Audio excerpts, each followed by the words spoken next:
Presence. You've heard me say this word again and again throughout the course. In my opinion, it's probably the key psychological idea when competing in chess or anything else. Being in the moment, in competition, art, meditation, writing, whatever else. I think this is the most important part of performance state. Now, I'm sure you've noticed that throughout this course I've shown you a lot of games that I've lost. I've done this for a number of reasons. First of all, the games that I've learned the most from in my chess career have been losses, and I think this is true of pretty much all competitors. We learn from our mistakes. Winning feels good. Winning feels really, really good. But losing is what makes us better. And it's very important for you as a player to take yourself on when you lose, to study the games that you lose. It's very tempting at times to look at the games that you win. And when you lose, I mean, I've seen a lot of players say things like, oh yeah, I lost this one because I was stupid. I made a dumb move. And not take it seriously, not really take on what the issue is. And I've shown you my losses because, first of all, like I said, I've learned a lot from them myself, and it's been a good kind of window into my own interesting quirks as a psychological human being and player.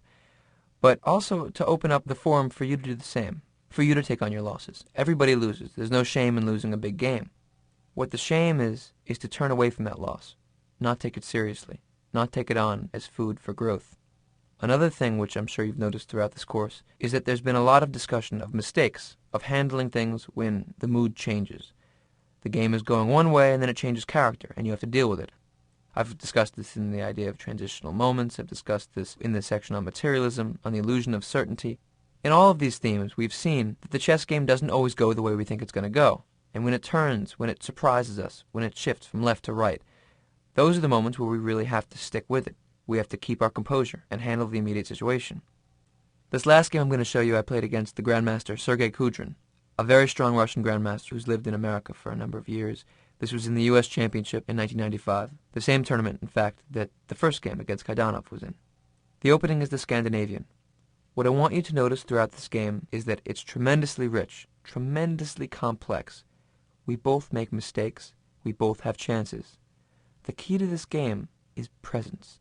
Staying with the game, not getting caught up in the last emotional moment, not getting caught up in the fact that, oh man, I was winning last move and now look what's happened, or I missed a draw and now I'm worse, or anything like this. Just staying with the moment, dealing with each new situation as it presents itself, understanding that chess is a game of ups and downs. We both handled this game pretty well. It was tremendously complex. We both came up with excellent ideas, and up until the very, very last move, the game could have gone either way. Let's take a look. e4, d5, e takes d5, queen takes d5. You've seen a number of my other games in this one. Knight c3, queen a5. Knight c3 is the most typical response for white. d4, c6, knight f3, bishop f5. For years, the Scandinavian centered around the idea for black of playing bishop g4 here, but this line is actually pretty good for white after h3, bishop h5. If white knows to play g4, bishop g6, and knight e5, followed by the idea of h4 later on, this is a little difficult for black. The line that I've played for a number of years is bishop f5, a very strong positional system. Maybe white gains a small edge in some games, but black has an excellent structure for the endgame. And it's very good for converting into a win against slightly weaker players, holding for a draw against stronger players, and often picking off pawns and winning games against stronger players as well. Very solid opening for black. And if you're playing against somebody who's looking to win, who's looking to be very aggressive, this is a nice way to coax him into aggression in a similar way that I handled the game against Peter Ox. He played bishop c4, knight f6, bishop d2, e6. Important in this opening is the idea that he doesn't have a very good discovery. He played knight h4, attacking my bishop, bishop g6, he took it, knight takes g6, h takes g6, and queen f3. And here I really challenged him, played queen f5, immediately making white take on a pretty important decision. He has to decide whether to trade queens or not, and if he decides not to trade queens, then he has to decide whether to play queen e2 and sacrifice the c2 pawn, which is dangerous, or to play queen d1, which pretty much concedes that his last move was bad. If he does play queen takes f5, then after g takes f5, black's game is excellent. I've gotten rid of my bad bishop. My pawn on f5 is very good defending the e4 square, taking control of the center. My next couple moves can be knight bd7, knight b6 to d5. I can play rook d8, castle queenset if I want to. Bishop can come to d6. I have the open h-file. This position is tremendously comfortable for black. Kudrin is a very dynamic player, and he played queen e2, fitting his style. And now I have to make a decision. Should I play normally with knight bd7, or should I take the dare, queen takes c2? This is at once a chess position, in other words, you have to find the correct objective move, and it's a stylistic decision. You take into account how the two different players feel about the game, what our styles are. I'm very aggressive. I like to make things double-edged. He's also an attacking player. Queen takes c2 fit into both of our games. Of course, I had to make sure that my queen wasn't going to get trapped, that it wasn't just that he was inviting me in and he saw a way to take care of it, but I calculated carefully and saw that I could come out. I played queen takes c2. And now the game got very exciting. Of course, if he plays rook c1, I can always go back, queen f5. He has to do something now. A big part of this type of chess position when white has sacrificed material is that if I have 2 or 3 extra moves, like, say, knight bd7, bishop e7, and castle kingside or queenside, probably kingside. In this type of game, it just took 3 moves for me to consolidate, and everything is good, especially if my queen is back in safety. And if I consolidate in a position like this, up a pawn, the endgames are excellent even if it's even material, so my position will be winning. So white has to do something. And it's very good to be in a position where your opponent constantly has to do things, because he can sometimes overextend, he can push himself too far. After queen takes c2, he played bishop d3, which is the correct way to continue with the initiative. I played queen takes b2, and he played rook b1, going after the b7 pawn. I played queen a3. What would you do with white now? Think deeply. Don't just look at the obvious move. Look for the best move.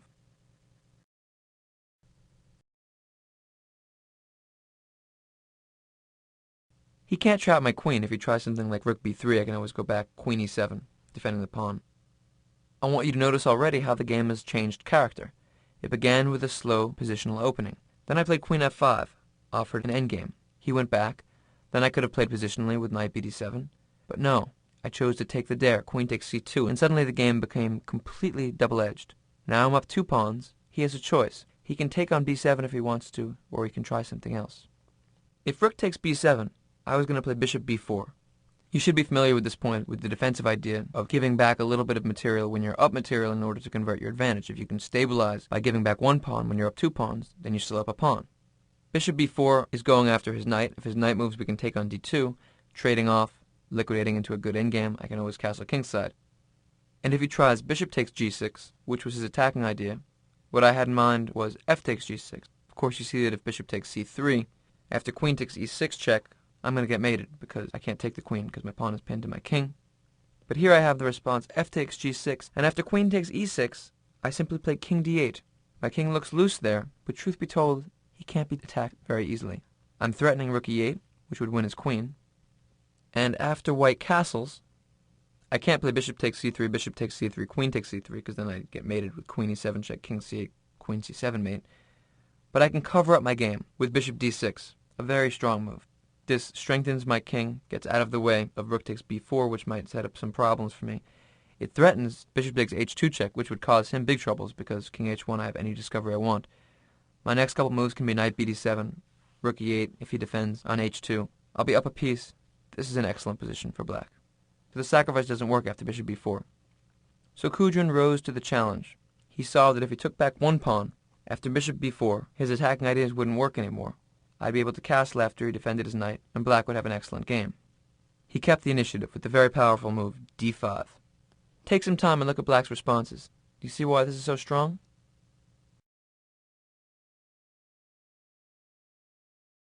I have 2 real options here. One is to play c takes d5, and one is knight takes d5.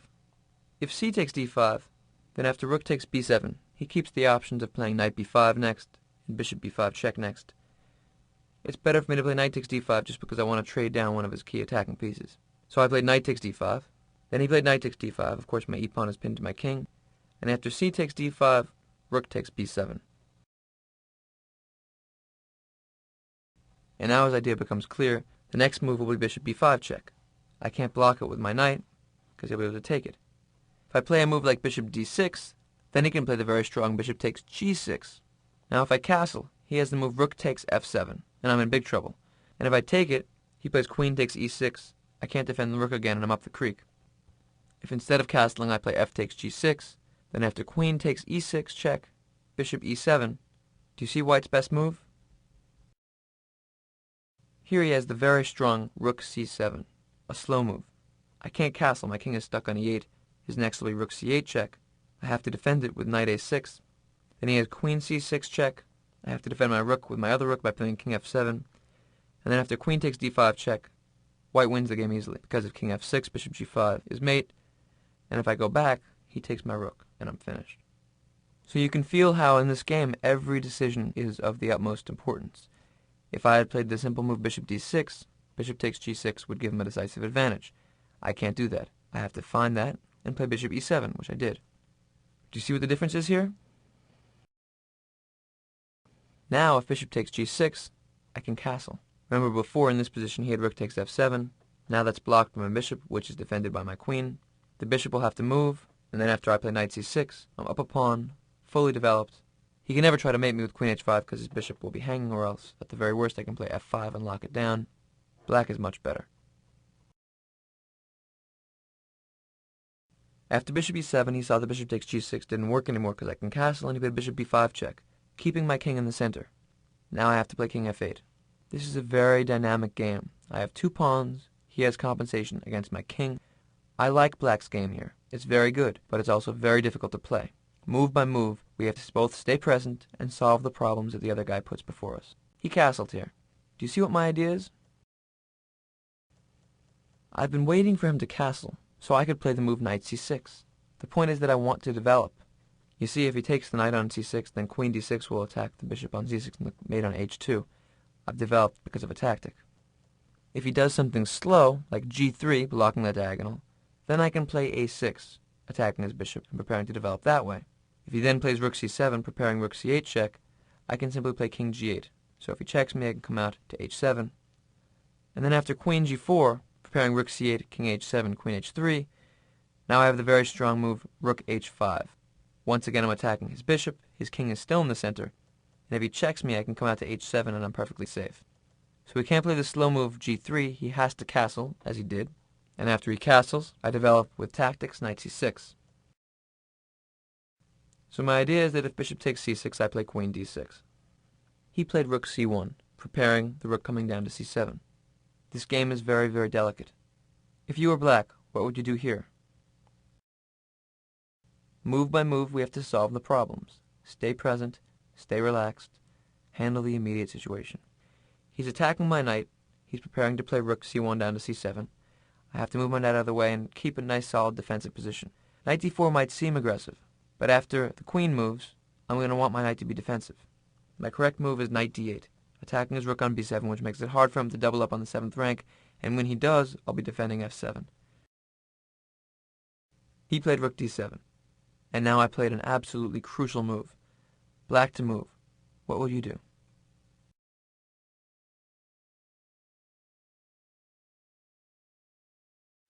You may know the idea that it's important for rooks to be connected.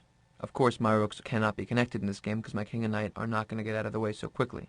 I have to activate my king-side rook, and I also want to prepare to move my king to safety. It would be nice to have the h-file to go to.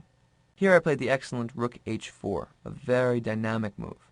Now my rook can come to e4 if it wants to, d4. It controls the entire 4th rank, which is quite important. After rook h4, I'm convinced that my position is much better. He played bishop d3. My threat was rook e4. I played bishop f6. You can already feel that black is unwinding. My rook looks active now, not passive. My king is pretty safe on f8 and g8. My knight is a good defensive piece. I can improve with rook b8 whenever I want to. My queen on a3 is excellent. I'm up 2 pawns. The pawn on a2 is under attack. I've done a good job of solidifying defensively. Black's game is very good. He played g3. Now I knew that my central pawns were very important, and all I have to do is freeze his initiative. I played rook d4. Sometimes in this type of position, an exchange sacrifice can be a very good way to win a game. If, say, at some point, I don't have to right away, but I trade rook for bishop, then I take his a2 pawn, and if he has no more attack, my a pawn and my d pawn could be decisive. He played rook c3, defending his bishop. I took queen takes a2, and he played rook c7. This is why I left my knight on d8. f7 is guarded. I improved my defensive position a little bit, king g8. Moved it out of the way of threats. He's planning ideas of sacrificing on f7, taking on e6, maybe sacrificing on g6. Have to watch out for these things. King g8 is a good move. Rook takes f7 doesn't work now. After knight takes f7, queen takes e6, I can just play rook takes d3. If he takes on f7 with his queen, then I can just move my king out of the way and everything's protected because my bishop on f6 is excellent. And if he plays rook takes f7, then after queen b1 check, king g2, queen b6 is a tremendously strong move. You see, he was threatening discovered check, but I attack the piece which would be delivering that check. And now if he defends passively with queen d7, then I can take his bishop on d2, and of course I'm up a rook and a piece, and I'm mating him on f2. And if finally he plays rook takes f6 check, then I can simply trade queens, queen e6, rook e6, then after rook takes d2 I'm up a rook. I make queens. Black wins easily. He played king g2, getting out of the way of the tactics. This is a typical grandmaster move. White thinks about things deeply, calculates all the variations, sees that critical in all my defensive ideas is the check on the back rank, so before any of the tactics come into fruition, he plays king g2 getting out of the way. A good move.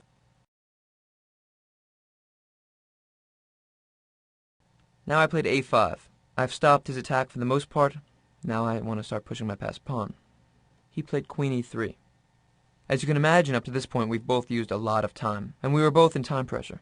We both had around 10 minutes on our clocks to make about 14 moves. It's a complicated position. There's no question at this point that Black's game is better. My knight on d8 is doing very well to freeze out his two rooks. I have to watch out for all of his tactical ideas. How would you handle this for Black? Here I continued with my plan, a4. I wanted to push up the board, but this was an exchange sacrifice that wasn't necessary. Here he played bishop c3, and I've taken away the only square from my rook with my a4 move, and I have to play rook takes d3. I still thought this would be very good for me, but it wasn't necessary. My best would have been to expand in the center, e5. Now White runs into big trouble. I'm pressuring with e4, and after bishop c3, do you see what I have in mind? Now I have two options. First of all, I can simply play rook takes d3, and after queen takes d3, d4, and after bishop e1, now I can play a4. Here my a-pawn is very strong, my central pawns have advanced a little bit, but positionally this doesn't seem like it's the best way to go because I've put all my pawns on the same color as my bishop. Of course it would be nicer to have my pawns on light squares, like that, if my d5 pawn could be defended so that my bishop could get sliced into the game. I have better. My best here is knight e6, occupying the square just vacated by my pawn. Now if he takes on d4 with his bishop, I obviously take back with my pawn attacking his queen, then I can take on c7, I'm up 2 pawns, and it's a great position. If he moves his c7 rook that's attacked to a7, then obviously the trade rook takes a7 is very good for me. I've traded off one of his most active pieces for my least active piece. I'm up 2 pawns. My position is phenomenal. I'm going to attack him through the center. I'm going to push my a-pawn. He's in big trouble. If he plays rook b7, then the c5 square should light up in your mind. Here I can either take on d3 right away or just play knight c5 right away. White's in big trouble. Everything is getting forked for my knight on c5. His best is to maintain the attack. Rook takes f7, but then I would play rook takes d3. Then after queen takes d3, knight takes c7, rook takes c7. Once again we've used the technique giving back 1 pawn to convert the advantage. I would play e4, queen e3, and rook f8. Now Black is up 2 pawns instead of 3. Yes, it's true, but that's plenty. We're going to trade off bishops. Say he plays bishop takes f6, then I play rook takes f6. Now my king is very safe on the h7 square. I'm pressuring f2 so his queen can't go far away. I'm up 2 pawns. That d-pawn's going to run up the board. The a-pawn's going to run up the board. Black is winning. This was the way to win the game. I missed e5 and played a4. He played bishop c3, rook d3, queen d3. And now I made another mistake. I played bishop takes c3. It turns out that objectively I should have allowed him to force a draw. After queen b3, rook takes f7, knight takes f7, queen takes g6, bishop takes c3, queen takes f7 check, king h8, queen h5 check, king g8, queen f7 check. He has perpetual check and the game would be drawn. I was pushing for more than that, and I was a little optimistic. I want you to feel how many times this game has changed character. We're both moving with it. We're finding the best moves in each situation, or at least we're trying to. We've both made a number of mistakes. The key in this type of game is not to get frozen in one moment of time, not to cling to a position where we made a slightly wrong move, but to deal with each position without worrying about the last move. Here I played bishop takes c3. We were in big time pressure at this point. He played queen takes c3, and I played queen b3. Here I could have forced a draw again after queen b1. Rook c8, rook takes c8, queen takes c8, and queen e4 check. To get out of checks he has to try f3. You can look at the other possibilities and make sure that you agree with this idea. Queen e2 check, king h3, and now I have the very strong move king h7. And after rook takes d8, g5, This is the kind of abnormal situation which you can run into in a chess game. I have 3 pawns for a rook, but if he's not careful, my next move could be king g6, for example, if he plays rook h8 check, then after king g6, queen f1 check and f5 will be mate. I have also queen takes f3 in the position. My idea is that after he plays queen c1, then I can play king g6. It's very, very hard for white to defend. And if he tries to defend his material with queen h1, that's the only way to hold the f1 square from mate and hold the f3 square, then after f5, things are funky. Queen b1 would have led to these types of complications. And who knows what we would have found, still having 10 moves in the time pressure. It would have been very, very hairy. You might find it interesting to analyze these positions out, with queen and pawns against queen and rook, with his king very loose. Strange positions, but the added dimension of the a-pawn makes it very hard for white to defend. Here he played the dangerous move rook c8, which is very natural. It looks like he's just winning a piece, but he has a lot more to deal with. In fact, queen e7 was his best move, which is very dangerous. This keeps the position in the most complicated lines the possibility of queen h4 check. You can analyze it out and see what you think.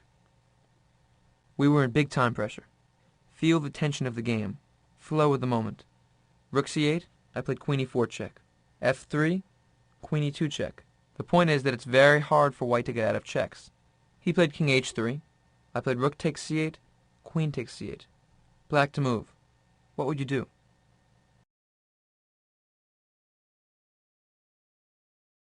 I played king h7. I wanted to see how he was going to take the knight. You see, if he takes with the rook, I was going to play g5. In the time pressure, I'm playing to win this position. He has to watch out for queen f1 check. You've seen this position before in my analysis.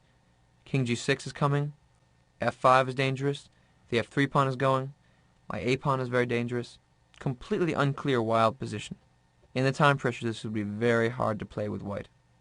He took with the queen. Queen takes d8. Queen f1 check. King g4. I played queen c4 check. He played king h3. Now I played queen f1 check. The correct evaluation of this position is draw.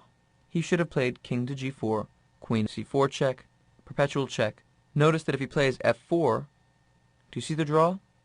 The point is I have queen e2 check, and if he goes to h3, queen f1 check. If he goes to h4 now, what do I have in mind? It's true that white's up a rook, but he has no checks. The quiet move queen e2 threatens mate on h5. If he defends with g4, queen takes h2 is mate. His only move is king h3, queen f1, and we go back to the draw. After queen f1 check, he played king h4, pushing for the win when he should have been content with the draw. That's what I did earlier, which gave him chances. You see how complicated this game was? It's not a perfect struggle. It's a hard, hard chess game. We both had moments. We both made mistakes. What would be decisive is who was present to the very end. King h4. Here we both had to make 3 moves in just very few minutes. Big time pressure in a very complex position. What do you do with black now?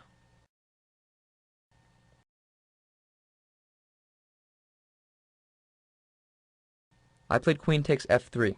Now white is in big trouble. I'm threatening mate on h5. He played g4.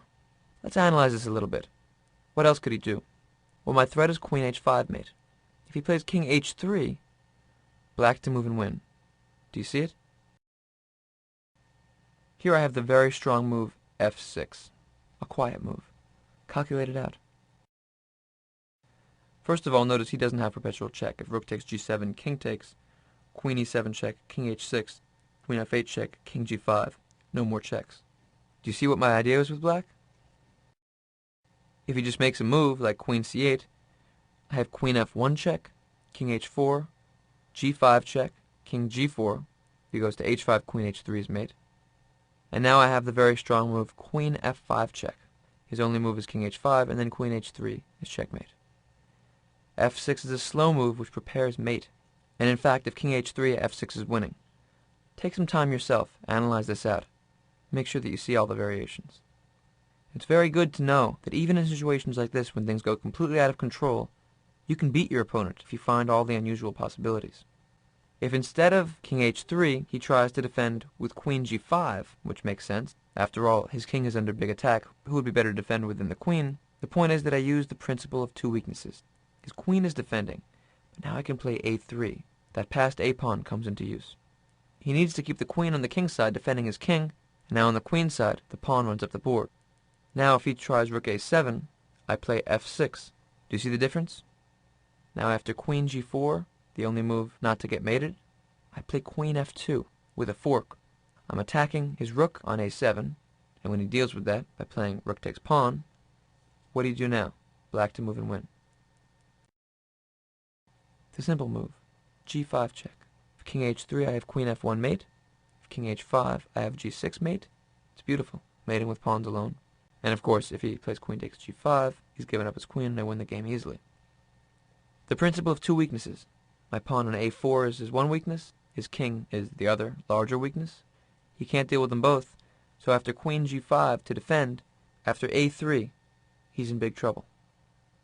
After queen takes f3, he played g4.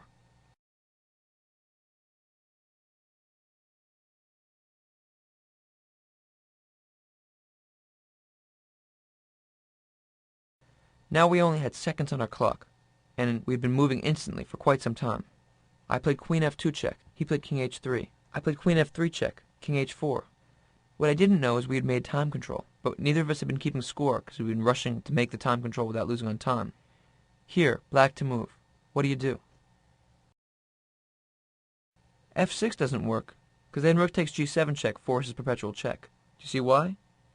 If I take back, queen e7 check, king h6, queen f8, he goes back and forth. It's a draw.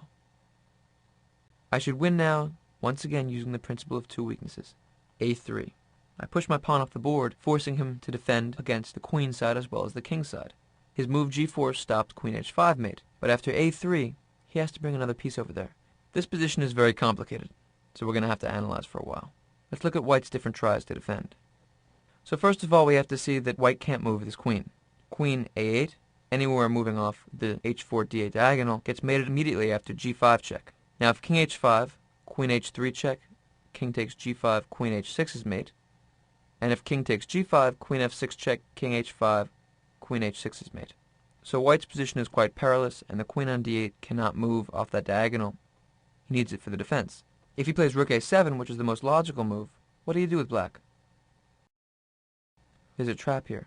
If I play the simplest, queen f2 check, king h3, queen takes a7, white saves the game with perpetual. Queen h4 check, king g8, queen d8 check. There's no way to get out of it. Having that in mind, what do I play? I throw in g5. Now after king takes g5, queen e3 check, king h5 or king h4, when I take his rook, there are no more checks. After queen takes g5, I play queen f2 check.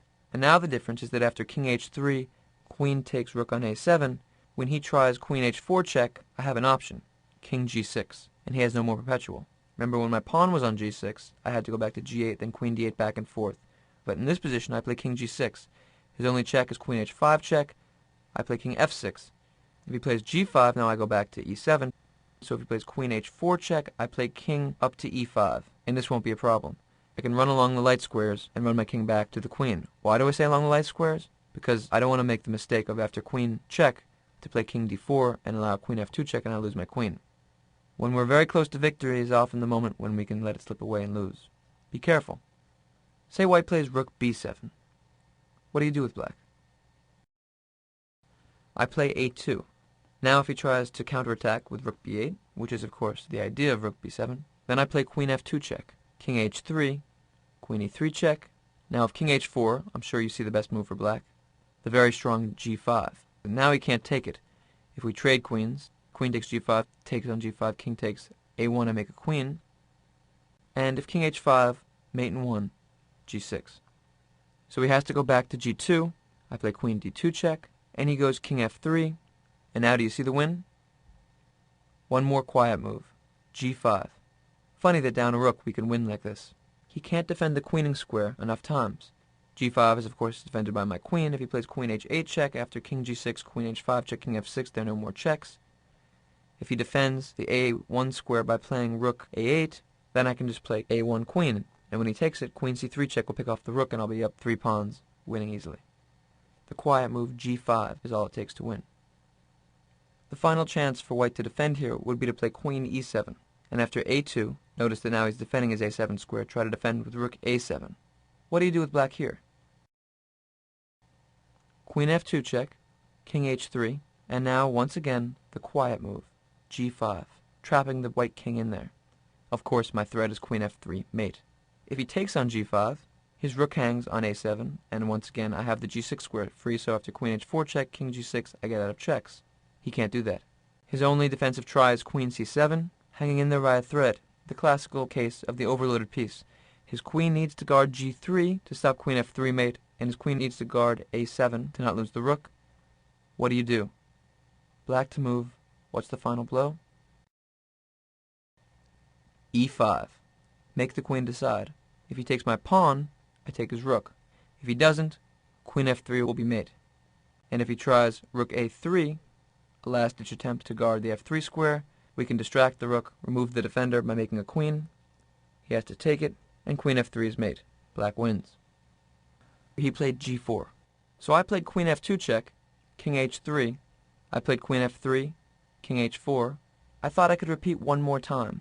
My critical mistake was that I thought that I was winning. I sensed everything, but of course I couldn't see it all, and we were in terrible time pressure. I had no idea if we had made the time control or not. So I played one more time, queen f2 check, thinking we'd only be repeating twice. After queen f2 he played king h3, and now when I played queen f3, he claimed the draw by threefold repetition. King h4 would draw the game. We've had it 3 times, and in fact when we checked out the score sheets he was correct, and the game was drawn, which was, I think, a justifiable result after this incredible game.